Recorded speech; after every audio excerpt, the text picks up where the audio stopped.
Olá, meus queridos alunos que estão se preparando para a prova de redação do Colégio Militar. Sejam bem-vindos ao penúltimo vídeo desta série em que nós tratamos dos conhecimentos básicos, dos conceitos elementares para você poder construir uma boa redação. Se você pegou a sua apostila aí, se você está com a sua apostila, então páginas 3 e 4. Então, aí na página 3 e na página 4, nós temos um pequeno glossário, que são alguns conceitos básicos fundamentais para a redação.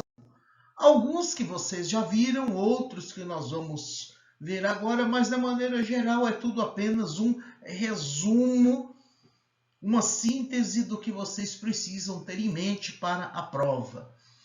Então, vamos examinar alguns conceitos. O primeiro conceito é o conceito de coerência, tá? O que é coerência? Então, o primeiro conceito, coerência.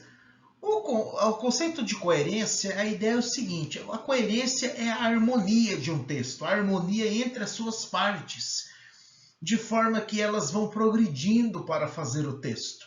É um conjunto de relações de natureza sintática, quer dizer, da organização das frases, e também semântica, porque envolve o sentido, a união dessas partes para formar um todo. Tá? Então, se você pensar, vamos imaginar que você tem um quebra-cabeças, que você vai fazer um quebra-cabeças lá de 50 peças, por exemplo. Quer dizer, o que vai ser a coerência? É o fato de a união dessas peças que você está juntando formar um desenho maior, formar um sentido até você ter um quadro completo. Então, isso é a coerência. Pense numa história qualquer. Então, o que vai ser a coerência? Então, como as partes do texto vão se unir para construir uma história harmoniosa? Por exemplo, a história, o conto de fadas da Branca de Neve, que todos vocês conhecem. A Branca de Neve é um bom exemplo para a gente falar em coerência. Quer dizer, por que a Branca de Neve conhece os 7 anões? Por que ela vai parar na floresta e conhece os 7 anões? Porque ela estava fugindo da madrasta. Claro! Para isso, a madrasta tinha que ser alguém ruim que queria o mal dela. Exatamente. Quer dizer, você não poderia ser a mãe. E se ela não estivesse fugindo, ela não ia conhecer os 7 anões. Certo? Então, isso é coerência. Quer dizer, a história começa, a Branca de Neve tem um pai que é o rei, o pai casa com a madrasta. Depois o pai dela morre e a madrasta começa a maltratá-la. Então, isso é o início da história. Isso é que vai dar coerência, que vai dar os encaminhamentos da história. Quer dizer, a Branca, depois a madrasta contrata um cara para matar a Branca de Neve. Leva a Branca de Neve lá para a floresta. Como ele tem dó, ele não mata a Branca de Neve. Em vez de trazer o coração dela, ele traz o coração de um porco. Quer dizer, qual a coerência aí? É por causa. É aí que a Branca de Neve foge. Quer dizer, se ele realmente tivesse matado a Branca de Neve, não tinha história. Ela não seria o personagem principal. Então, para isso é a coerência. Tá? Então, é essa harmonia entre as partes. Ela vai para a floresta, conhece, acha a casinha lá com as 7 camas pequenininhas. Os 7 anões que estavam trabalhando numa mina de diamantes. Ora, se os 7 anões não estivessem trabalhando, eles não teriam surpresa ao chegar em casa se encontrar com ela. Quer dizer, ela bateria a porta e eles atenderiam. Quer dizer, o encaminhamento, a dinâmica da história seria totalmente diferente. Então, isso é coerência. Então, essa harmonia entre as partes que vão caminhando para o todo. Depois, a madrasta se disfarça de bruxa. A madrasta dela, que é uma bruxa, se disfarça de velhinha e traz uma maçã envenenada. Por que ela descobriu que a Branca de Neve não tinha morrido? Que o lenhador tinha mentido, o caçador lá, o lenhador não lembra muito bem, que ele não teve coragem de matar a Branca de Neve, que aquele coração era o coração de um porco. Quer dizer, se ela não tivesse descoberto que a Branca de Neve estava viva, ela não teria se transformado numa velhinha e não teria envenenado a maçã. E se ela não fosse malvada, ela não faria nada disso. a maçã não seria envenenada, ela não teria nem por que se disfarçar. Vocês estão entendendo? Isso é coerência. Então, essa harmonia entre as partes de uma história. Tá?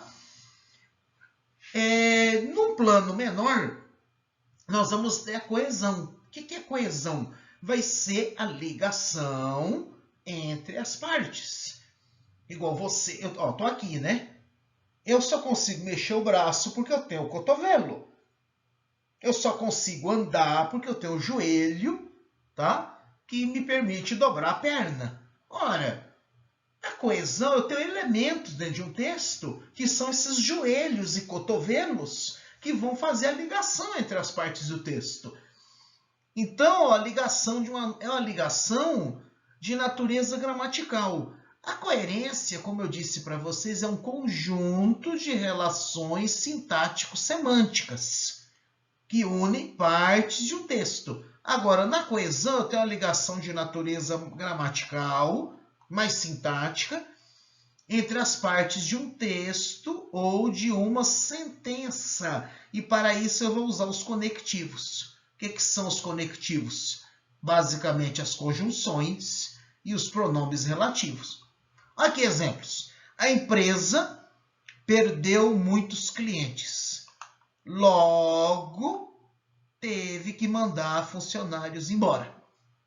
Quer dizer, a empresa só mandou funcionários embora porque perdeu clientes.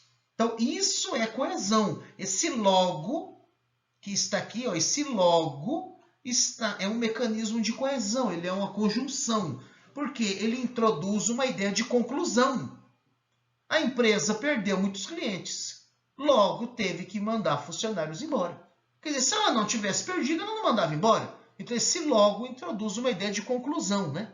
Quer dizer, ela perdeu muitos clientes. Portanto, logo teve que mandar funcionários embora. Isso é uma relação de coesão.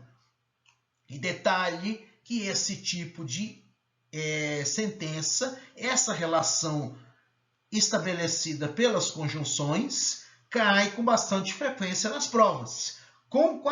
Eu tenho quase toda certeza que vai cair pelo menos uma questão na prova de vocês falando sobre coesão. Geralmente com conjunções como porquê, quando, se. Então precisa tomar atenção nesses pormenores. O logo é uma conjunção que introduz ideia de conclusão, mas nós temos outras. O porquê, ideia de causa. Quando, ideia de tempo. Se, ideia de condição. Tá? Então preste atenção nisso, que a coesão é muito importante. Importantíssima. Então, olha, vamos continuar, né? Vamos falar da descrição. Nas outras aulas, nós falei de narração, de narrativa, né? Falei da narrativa, falei de carta, falei de um monte de coisa. O que é descrição? Vamos falar de descrição. A descrição é um detalhamento de maneira pormenorizada dos aspectos de um determinado lugar, de um acontecimento, de uma pessoa, de um objeto ou de um animal. Então, a descrição é elencar características. Escreva essa palavra aí, palavra-chave, característica. Essas características podem ser físicas. Vou tentar escrever aqui. Então, a descrição pode ser física, como eu escrevo mal com isso aqui, né? A descrição pode ser física ou pode ser psicológica. Meu Deus, será que eu vou conseguir escrever psicológica aqui? Psicológica. Opa, consigo. Meio mal, mas dá para você enxergar. Então, a descrição pode ser física ou pode ser psicológica. O que é uma descrição física? É a descrição dos aspectos exteriores de uma pessoa. Ela é feia, ela é bonita, ela é gorda, ela é magra, ela é alta, ela é baixa. São características físicas.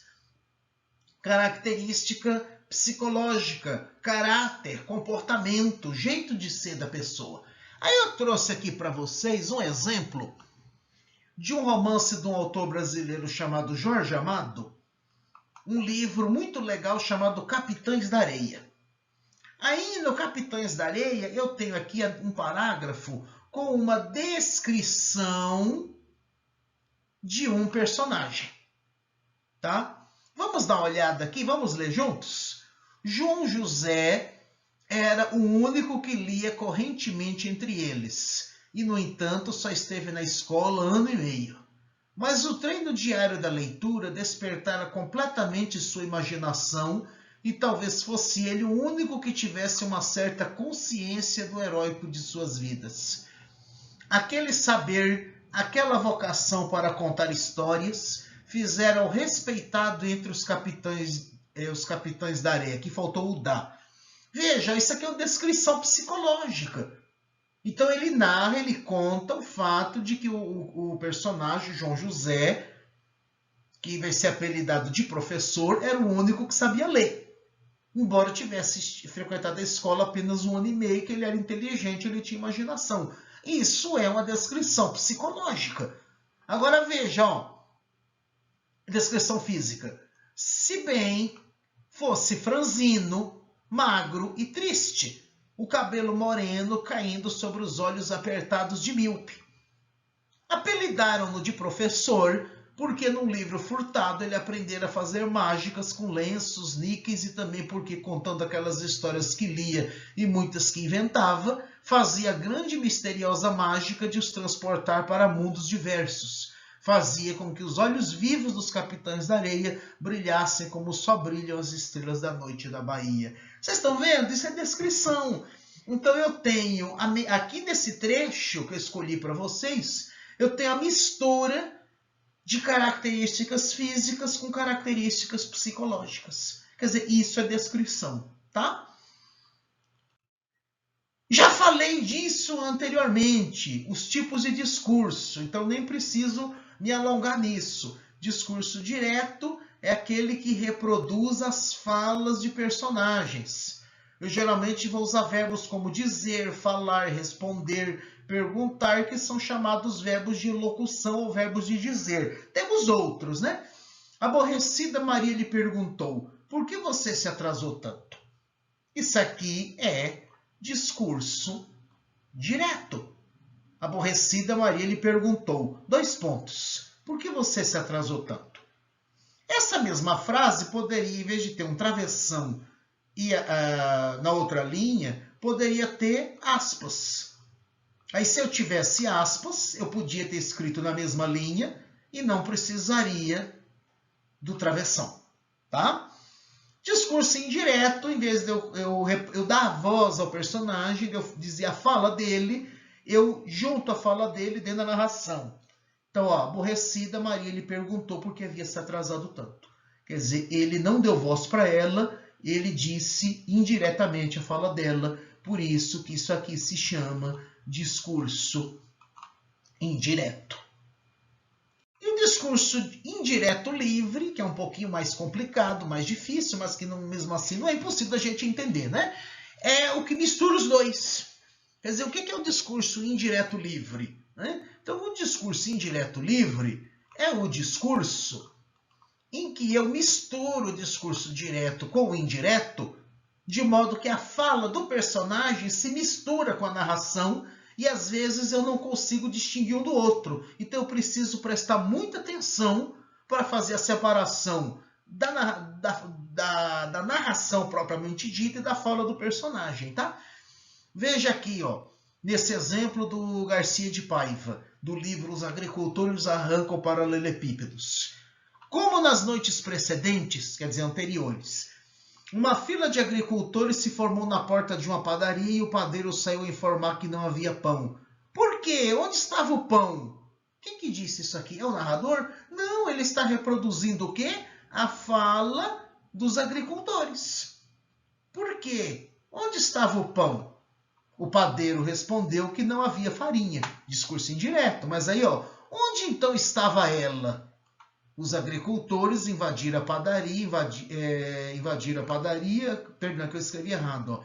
Invadiram a padaria e levaram o estoque de roscas, biscoitos, a manteiga e o chocolate. Então, vocês vejam aqui, isso é discurso indireto. Eu misturei a fala do personagem com a narração, tá? E não fiz uma reprodução, não coloquei sinal de aspas, não coloquei travessão, não coloquei dois pontos, nada que indicasse essa separação. Eu misturei tudo junto, tá? Dá para fazer isso bem feito, mas precisa de ser uma pessoa que escreve, que tenha mais prática, mais experiência para escrever. E aí, gente, alguns outros conceitos básicos, né? O parágrafo, que é a unidade do texto, em que eu lá estou escrevendo o texto, que eu faço um recuo de um dedo, por exemplo, né? Um recuo a partir da margem, aquilo é um parágrafo. Parágrafos são os blocos dentro de um texto. Então, essa unidade constituída de um ou mais períodos, isso é um bloco. Esse parágrafo tem que ter uma ideia principal, que ela é seguida de uma ideia secundária. Essa ideia principal recebe o nome de tópico frasal. Tópico frasal é o nome que eu dou à ideia principal de um parágrafo. O relato pessoal é uma modalidade de texto que é uma narração sobre um fato, acontecimento marcante na vida de uma pessoa. Um texto em primeira pessoa. E aqui eu até já exemplifico o próximo item, que é o título, né? Quer dizer, o que é título? É aquela designação que eu coloco no início do texto e que deve expressar de maneira sintética a ideia principal do texto. Dica que o professor Pedro dá para vocês. Quando vão escrever o texto, deixa o título para o final. Vocês vão ter uma ideia geral do que vai ter o texto, mas deixem o título para o final. Não precisa colocar no final do texto, quer dizer assim, você vai deixar lá o espaço no início para colocar o título, mas deixa para pensar no título depois que terminar o texto.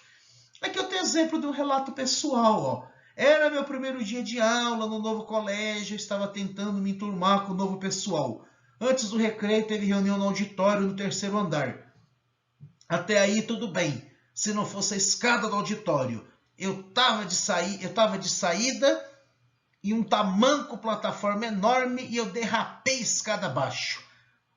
Para piorar, derrubei a menina que estava na minha frente. Nunca senti tanta vergonha em toda a minha vida. Ainda por cima, todo mundo viu a minha calcinha. Eu levantei e saí andando como se não fosse comigo. Olha o título, Trauma de Adolescência. Então, isso aqui é um relato pessoal, quer dizer, um texto em primeira pessoa, que é uma narração sobre um fato ou acontecimento marcante na vida de uma pessoa. Aí nós percebemos emoções, sentimentos do próprio narrador. Muito bem, queridos, era isso que eu tinha que falar para vocês a respeito desse glossário. E aí, esse é o nosso penúltimo vídeo. No próximo, eu vou comentar com vocês erros que podem acontecer na escrita de uma redação. E aí nós terminamos esses vídeos de natureza introdutória sobre os mecanismos básicos da redação. Um grande abraço para vocês e bons estudos. Abraço do professor Pedro para todos vocês.